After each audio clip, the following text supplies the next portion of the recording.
Assalaamu Alaikum wa Rahmatullahi wa Barakaathuhu. This is part 2 of the last episode, and let me begin by answering the question that I left you all with. Do you think an individual could cast the evil eye upon his own self? The answer to that, my dear brothers and sisters in Islam, is yes, there is a possibility, and this has been explained to us by the scholars rahimahumullah, who state that this possibility comes under the second category, as was discussed in the previous episode, excessive admiration. Just as how you cannot look at your own children and harbor feelings of jealousy towards them, in general it's admiration. When you start admiring your children excessively, it can result in the evil eye being cast upon them. Likewise, when an individual goes in front of the mirror and looks at his or her reflection, it's impossible for that individual to harbor feelings of jealousy towards himself. So basically it is excessive admiration. When an individual goes in front of the mirror and starts admiring himself or herself, it can result in the evil eye being cast upon that individual by that individual himself. May Allah subhanahu wa ta'ala save us all. Let me give you a real life incident that took place. There was a caliph, a young caliph by the name Sulaiman ibn Abdul Malik. He was a young, handsome caliph. One day he goes to the mirror, and this has been narrated by people who were around him, and this is mentioned in the books of history. He looks at the mirror and he starts to admire himself. He says, wow, what a dashing young boy, along the lines of these words. How young you are, how handsome you are, and you are the caliph, you are so powerful. He starts admiring himself. The people who were around him state that it was not even a month. A month did not pass by after him uttering such statements that he suddenly and very mysteriously passed away. Allahu Akbar. There's another incident. It doesn't talk about self-admiration, but then again about excessive admiration in terms of children. Urwa ibn Zubayr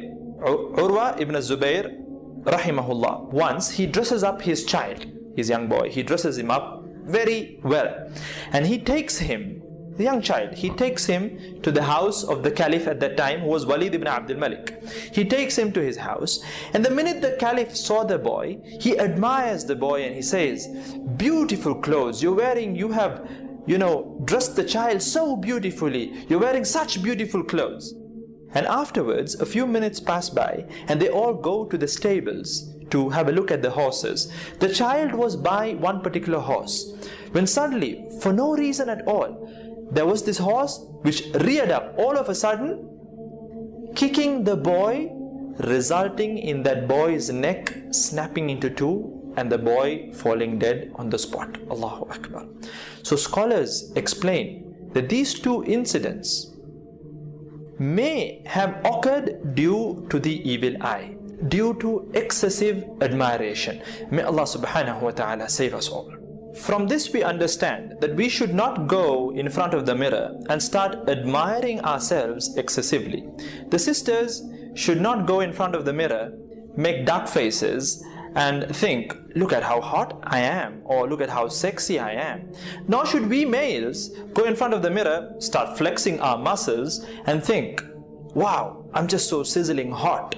Because number one, this results in a superiority complex, which is not good. And number two, it may result in the possibility of the evil eye being cast by ourselves upon ourselves. May Allah subhanahu wa ta'ala protect us all. Ameen.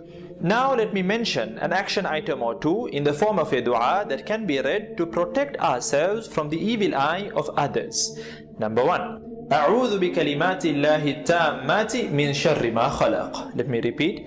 أعوذ بكلمات الله التامات من شر ما خلق. As for the meaning, I seek refuge in the perfect words of Allah subhanahu wa ta'ala from the evil of that which He has created.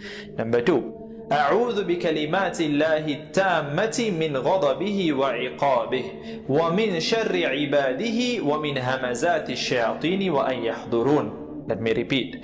أعوذ بكلمات الله التامة من غضبه وعقابه ومن شر عباده ومن همزات الشياطين وأن يحضرون.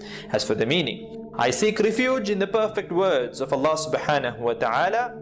I seek refuge in the perfect words of Allah subhanahu wa ta'ala from His punishment and His anger. Min ghadabihi wa iqabi, from His anger and punishment. And from the evil of His slaves, from the evil promptings of the devils, and from their presence. May Allah subhanahu wa ta'ala protect us all from all kinds of evil. Ameen. Please don't forget to share this video around as much as possible to inspire an amazing Sunnah revival. I look forward to seeing you all the next week, insha'Allah ta'ala. Jazakumullah khair. Wassalamu alaikum wa rahmatullahi wa barakatuh.